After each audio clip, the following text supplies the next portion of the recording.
Ну и мы пригласили на эту встречу известного и в Якутии, и в России японоведа Барамыгин Николай Андреевич. И человек, который пожил и поработал в Японии в свои годы, в свое время в 90-х, да? Вот, и в Якутии, в общественной и государственной жизни тоже участвовал. Вот, и я его очень уважаю. Мы с ним коллеги по общественной палате 4-го состава. Вот, ну и он знает то, как сейчас, в том числе сейчас, да, развивается Япония. Я слышал его лекцию про новый технологический уклад, промышленная революция, ну и вот про общество 5.0 тоже мы поговорим и вот посмотрим, послушаем материал. Добрый день, очень приятно познакомиться. Ну вот если коротко про себя рассказать, я с 93-го года по 2000 год 7 лет жил в Японии, в городе Токио, работал в представительстве Республики Саха-Якутия в Японии. Вот. И из опыта 90-х годов я хотел бы, перед тем, как показать про общество 5.0, да, хотел бы рассказать один случай из моей жизни. Вот в 99-м году я посетил японский машиностроительный завод, который делал станки. И там представители завода сказали, что они решили главную проблему современности. Я спросил, какую проблему? Они сказали, зависимость от квалифицированной рабочей силы.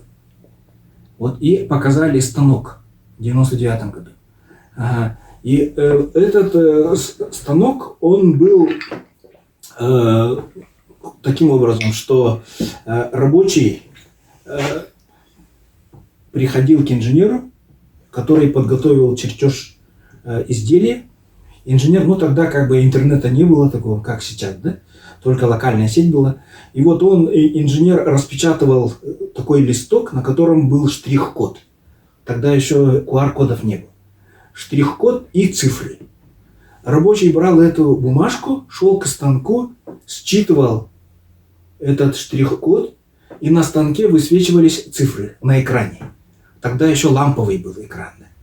Вот на ламповом экране высвечивались цифры, и если цифры совпадали, он нажимал зеленую кнопку. Если цифры не совпадали, он нажимал красную кнопку. И самое интересное, что если вот сам станок, да, который делает изделие, то если можно было доплатить и купить дополнительное оборудование, которое еще и упаковывало изделие. То есть получается вот таким образом. И в 97 году компания Toyota на острове Кюшю открыла новый автомобильный завод, главным достижением которого было заявлено, что уровень роботизации производства был снижен с 85% роботизации до 35%. И японцы, да, сказали, что самое главное достижение фирмы Toyota это то, что сейчас фирма Toyota может создать рабочие места для неквалифицированных людей, то есть пенсионеров, домохозяек, там, молодежи. То есть, понимаете, то есть уже тогда, более 20 лет назад, квалифицированные рабочие перестали быть нужными на производстве. Понимаете? Вот это первый момент. И второй момент. Вот есть японская организация Кейданрен, Федерация экономических организаций, которая объединяет свыше 200 экономических объединений, да, корпораций Японии отраслевых. Как вот, называется? Кейданрен. Кейдзай Ренго Дантайден. Да. И вот эта организация выпустила ролик, который показывает преимущества или какие-то моменты общества 5.0. Вот общество 5.0, оно практически идентично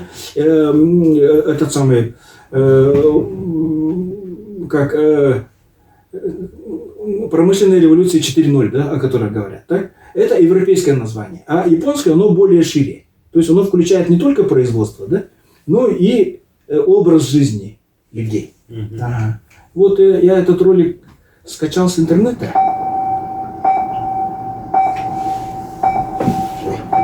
血圧の低下もなく、バイタルも安定しています。出血量も想定範囲内です。 Вот здесь японский врач проводит удаленно операцию. Ага. Я поддержу, да? Ага. Ага. Вот операция закончилась. よし、移動しよう。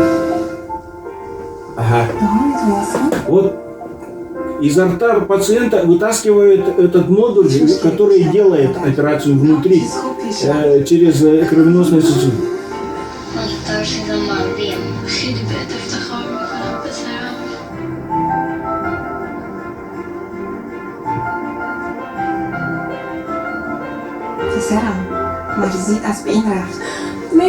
Вот это вот маленький робот, который делает операцию. Вот и мальчик благодарит его. Вот здесь врач садится в метро, то есть метро такси, ага, и едет. Но здесь, к сожалению, проехали, но не вы заметили или нет? Нет водителя. Здесь встречается с друзьями. Каждый говорит на своем языке.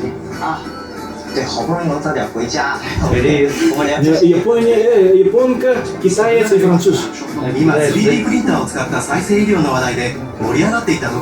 И вот ей этот самый наушник переводит автоматически с иностранного языка. Это вот товарищ из Индии подошел.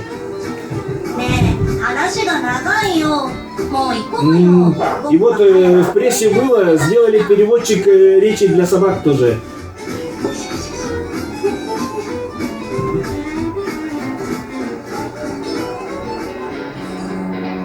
Ага, здесь вот добавленная реальность.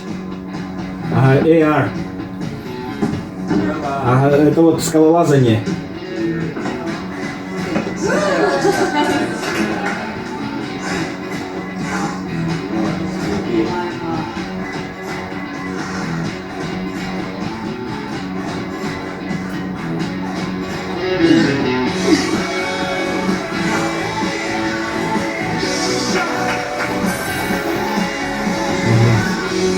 То есть успешно прошел дистанцию по добавленной реальности, а сам сидит в этом в инвалидном кресле.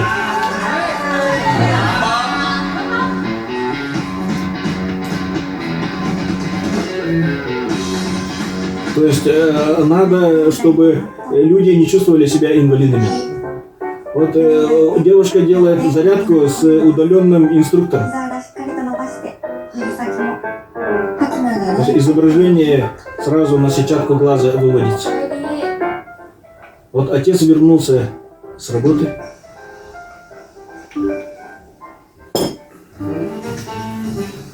И вот у него стоит датчик, который передает сигналы на систему аудио Hi-Fi. И вот и мыслями переписывается с дочкой. Вот и главной мыслью переписался, потом мысленно в гугле нашел рецепт и делает блюдо.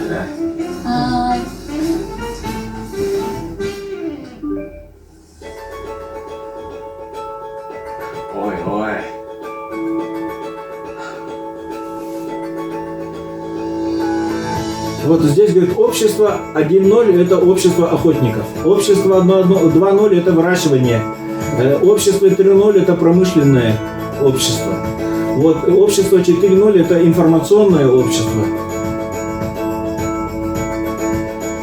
Вот, и общество 5.0 это общество производителей, то есть искусственный интеллект, интернет вещей позволяет производить вот этот AR, VR, эти беспилотники, потом энергия и так далее.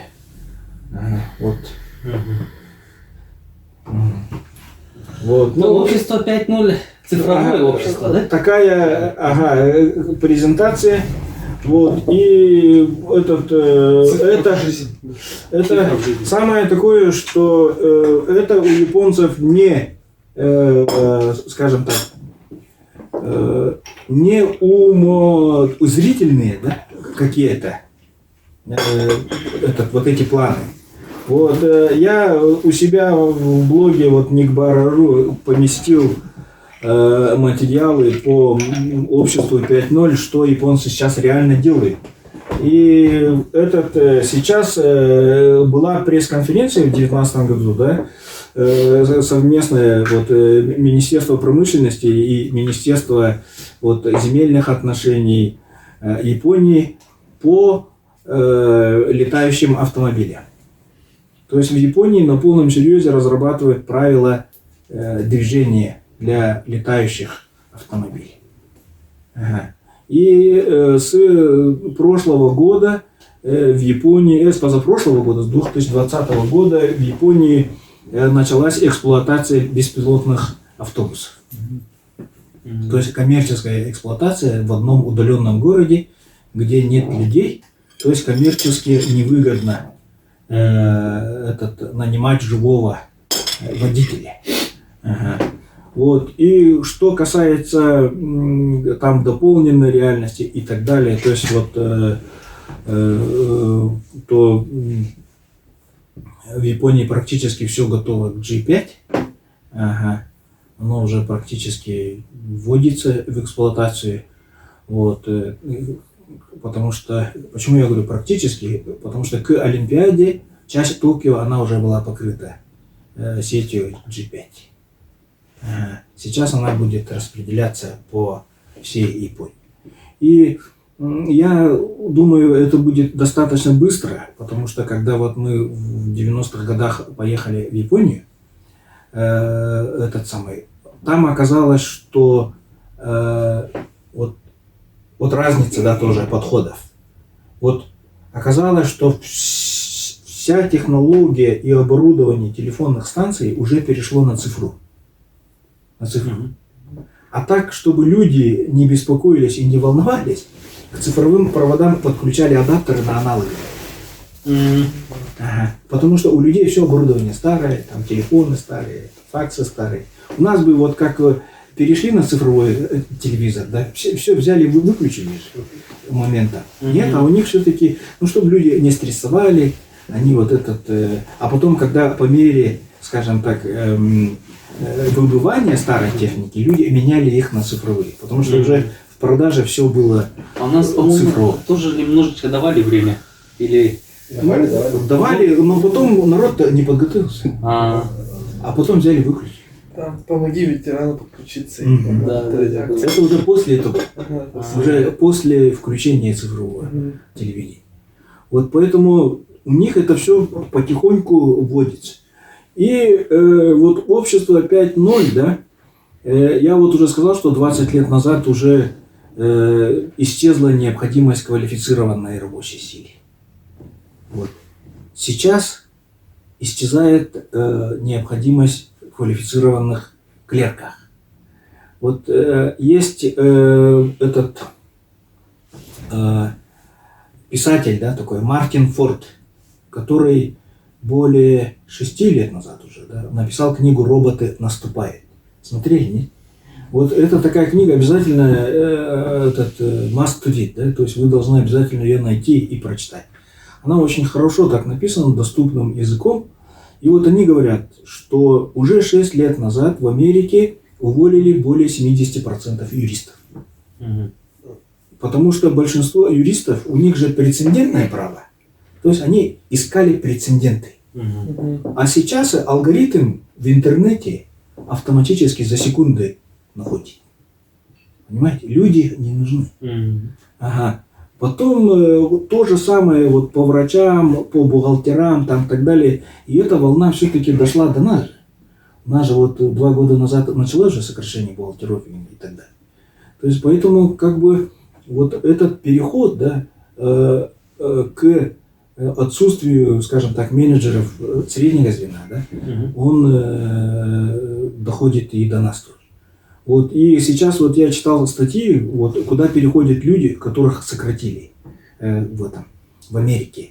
И вот они говорят, они в основном переходят на работу в Макдональдс или другие вот кафе или там сервисы быстрого обслуживания, вот, где не требуется квалификации. То есть они туда переходят. Соответственно, у них и зарплаты, соответственно, падают, и уровень жизни, и так далее, и тому подобное. Вот, и это предстоит, конечно, огромная социальная проблема. Вот, и я читал много книг на эту тему, и некоторые авторы договариваются уже до цифрового феодализма. Потому что если люди не нужны, то есть потом, если средний класс исчезнет, средний класс, он является основой для массового машинного производства, который покупает массовые товары, которые производятся. Так? Богатые покупают штучные, дорогие товары. Ага. И получается, если средний класс исчезает, население становится все бедными, то тогда этот массовый сегмент производства схлопывается. Ага. И тогда, получается, вот богатые, они могут содержать каких-то людей, да? А эти люди будут уже практически на уровне крепостных игр. Такого. Ага. И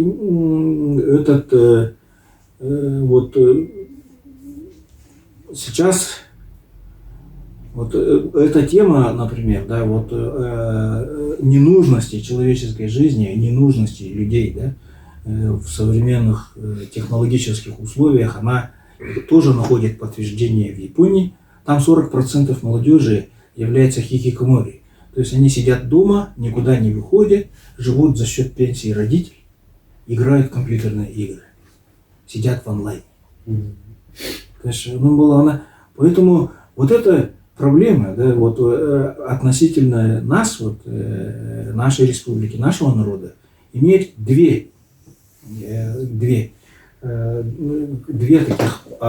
два таких основных вопроса, да, я думаю. Первое это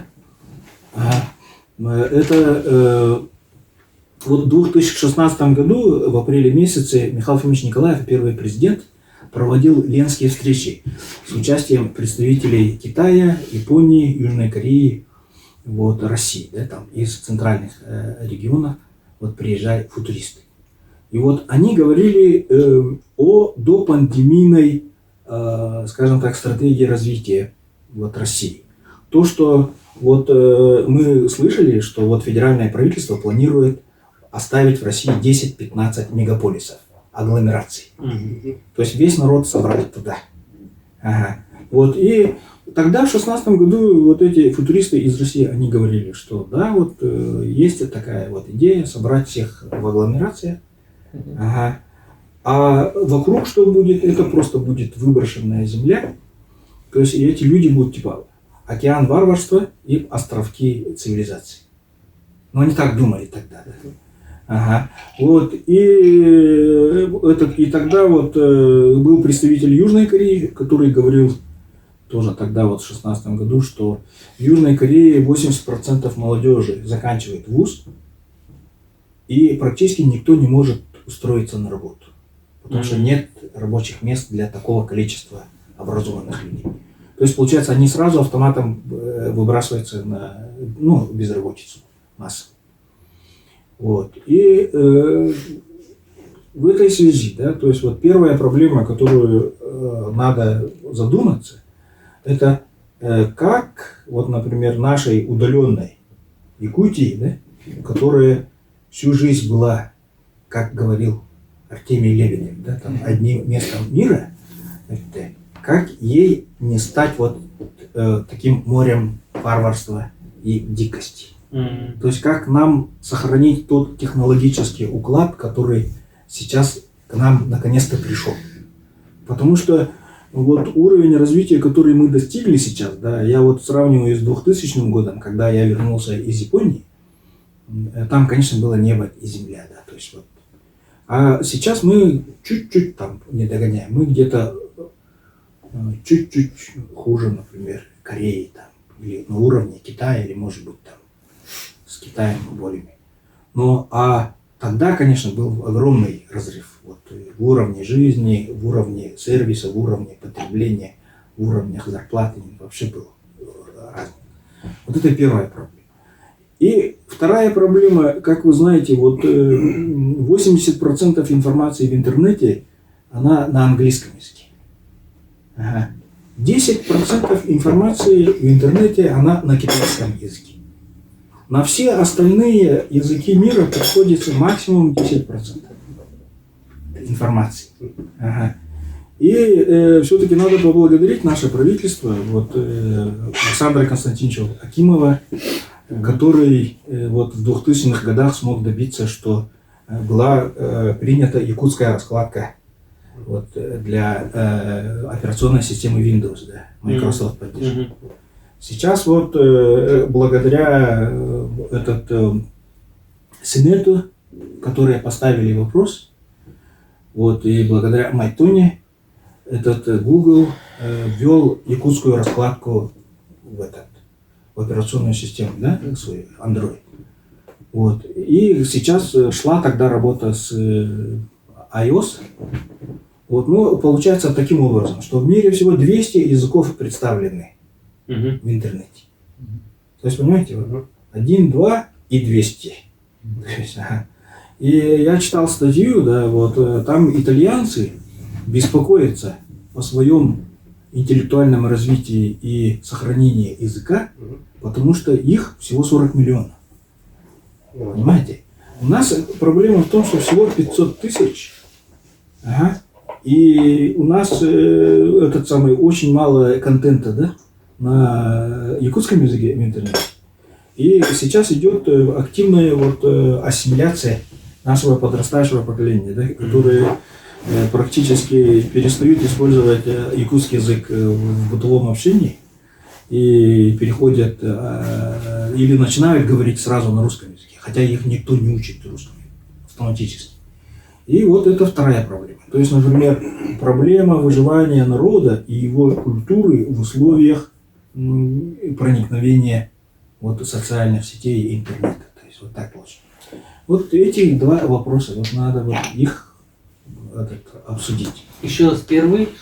Первый – это выживание народа, сохранение того технологического уклада, которого мы достигли. То есть, потому что… А почему не дальнейшее развитие? То есть нет, переход вот, сохранение, нет, имеется в виду, я неправильно выразился. То есть мир же идет вот так, развивается. Ага. Сейчас вот вы посмотрели японские планы, да? Мы отстаем. Да. То это понятно. Да, мы отстаем. То есть мы как бы уже отстали. Ага. То есть получается, поэтому нам надо вот это отставание, как бы уровень отставания не снижать. Я имею в виду. Ага. Но раньше еще больше отставали. Помните, раньше говорили на 30 лет, 20 лет. Не отставали, мы не догоняли. Не, ну тут просто дело дошло до того, что вот мы когда в 90-х годах вот разговаривали с японцами, они говорили, что сейчас конкуренция в мире дошла до того, что лидер устанавливает стандарты. Да. Определяет то, на каких стандартах будет развиваться. И получается, раньше был первый, потом второй, третий. Сейчас есть первый и все остальные. Ага. Жарко стало, да? Да. Вот. Ну, поэтому вот эта проблема. То есть, как нам, например, сократить разрыв, да, или главное не уронить тот разрыв. Сейчас вот проблема следующих темных веков, вот она стоит очень остро. А вот в мире люди задумываются, что будет, если миру не получится перескочить вот этот пункт бифуркации. Да? Если мы сейчас точку бифуркации, если мы перескочим как цивилизация, да, то мы сможем как-то более-менее равномерно накормить народ и так далее. Потому что в любом случае, да, вот как говорят, оставить миллиард, остальных 6 не нужны, это же не выход из положения. И сейчас вот если обратили внимание, что только вот последние 2-3 года Илон Маск и так далее, да, вот визионеры, они начали говорить о колонизации Марса и так далее. Вот колонизацию Марса лет 20 никто не вспоминал. Да. Забыли. Забыли. Ага. То есть это говорит о том, что еще никто не задумывался, как перескочить вот эту точку бифуркации. Поэтому вот такая проблема. Точка бифуркации – это точка перехода. Когда старое новое. Ага. Когда все кризисы соединяются, Да. и потом график идет вертикально вверх. Вот. Оно может пойти вниз.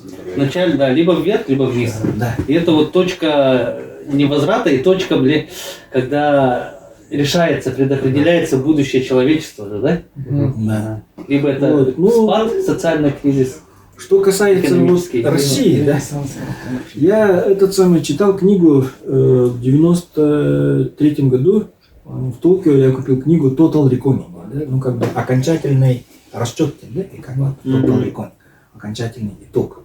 Вот написали 2 футуриста в 92-м году. И я этот пример много привожу. Я думаю, в этот раз тоже надо, чтобы вы понимали, да, нашу ситуацию. Вот. И эти 2 футуриста приводят пример Восточной Германии. Вот Восточная Германия, она была витриной социализма. ГДР. Когда они объединились с Западной Германией, то имущество Восточной Германии коммунисты оценивали $800 миллиардов. Западной Германии создали специальное ведомство по распродаже богатств Восточной Германии. И за сколько, думаете, продали? Нет. За дешево? Ну, конечно, дешево, но не 100. 50.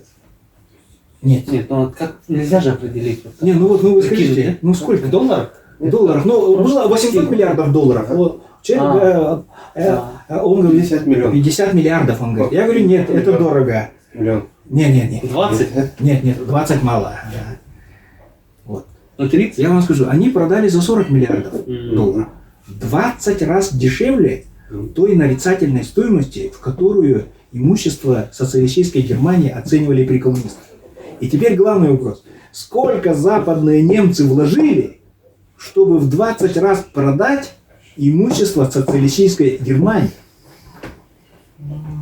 Сколько вложили, да? Ага. Это страшный вопрос. 150. Чуть больше. Чуть больше. Чуть больше. 180. 180. То есть на каждый проданный доллар они вложили $4,5. И Западная Германия платила специальный налог на объединение, и каждый западный немец вносил деньги в то, чтобы как-то технологически Восточную Германию поднять до уровня Западной Германии. Это говорит о чем? Это говорит о том, что при социализме у нас все не соответствовало рыночной экономике. Все. Да. Если даже в Восточной Германии, которая всего лишь 44 года была при коммунистах. Ага.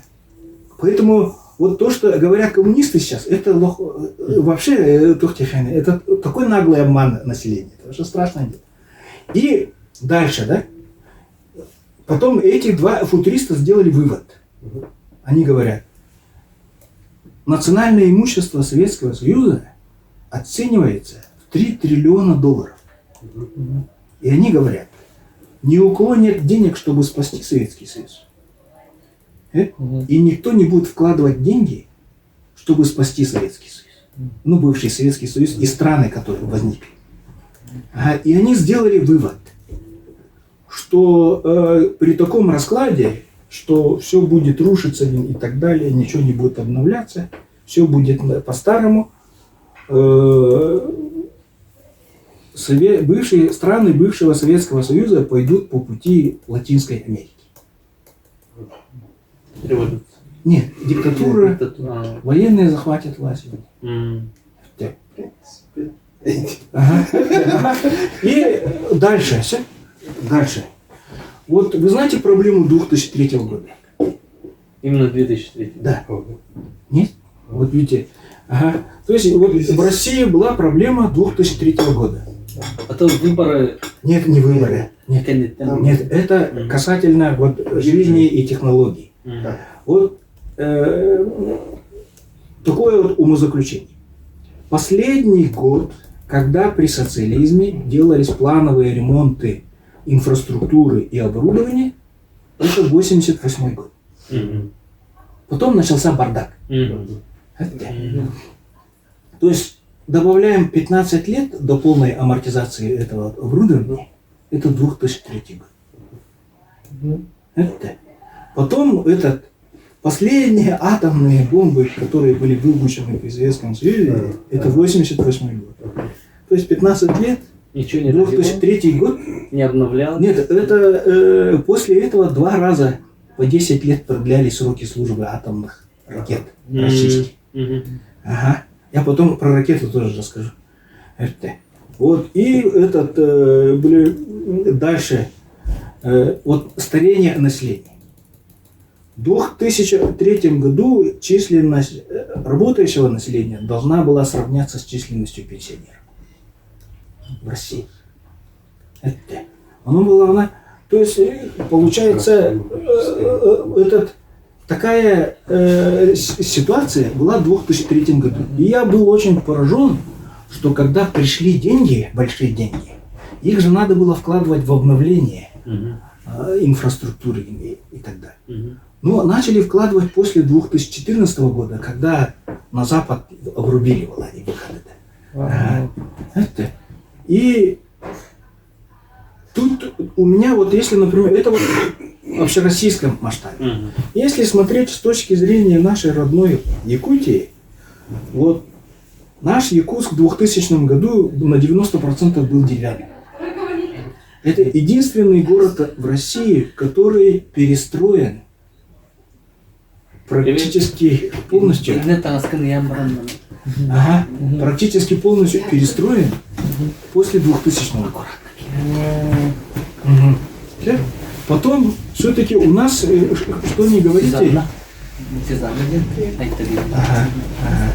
вот, и этот единственный город, который обновлял или что-то делал с инфраструктурой.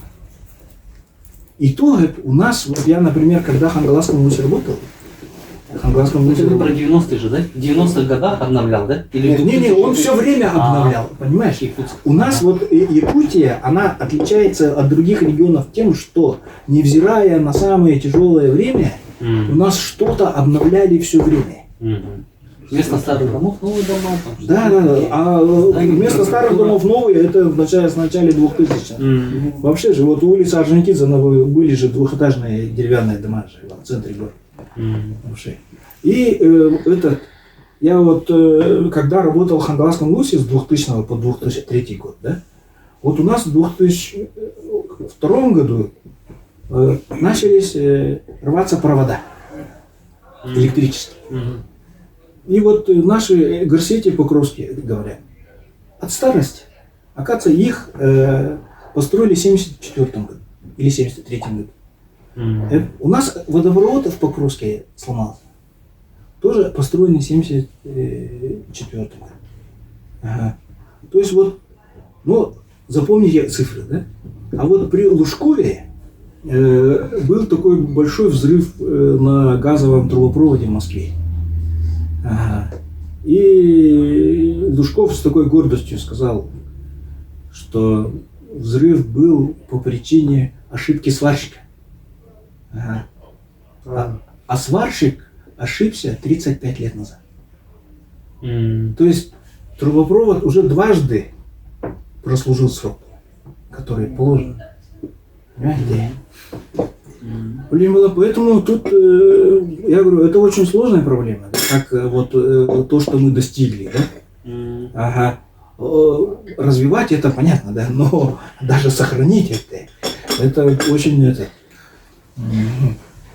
И чтобы все время догонять, да, нам надо на самом деле, чтобы в нас люди вкладывались в Ладе. Из-за границы, чтобы технологии развивались. А этого, к сожалению, у нас нет. Очень слабо с иностранными инвестициями. тогда. Ну, наоборот, те, кто создают новые стандарты, они же продают их, они пытаются навязывать еще при этом. Нет, Ну, либо вот через инвестиции это происходит, либо через покупку, трансфер, наверное, да? Нет, они, ну как вот, Америка же, как Huawei запретила. Потому что Huawei выдвинул конкурирующую технологию G5. G5.0. То есть американский конкурент, значит, хлопнули Huawei. И тут получается таким образом, что Россия выбрала Huawei. То есть у нас вот, например, при переходе на G6.0 будут проблемы. Или нам тоже надо будет на Huawei-евскую G6.0. То есть мы уже технологически подпали под Китай. Ага. Ну, было, поэтому, видите, задумались, да? Адяхай Рахамед, я вот мало кому рассказываю, потому что мало кто меня слушает. И Иван, когда предложил, я как бы даже обрадовался. Потому что...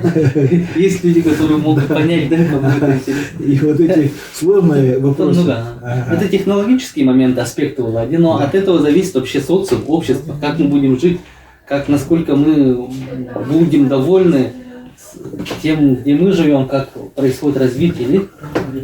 Вот. И это же борьба за рынок, когда страны между собой сильно конкурируют.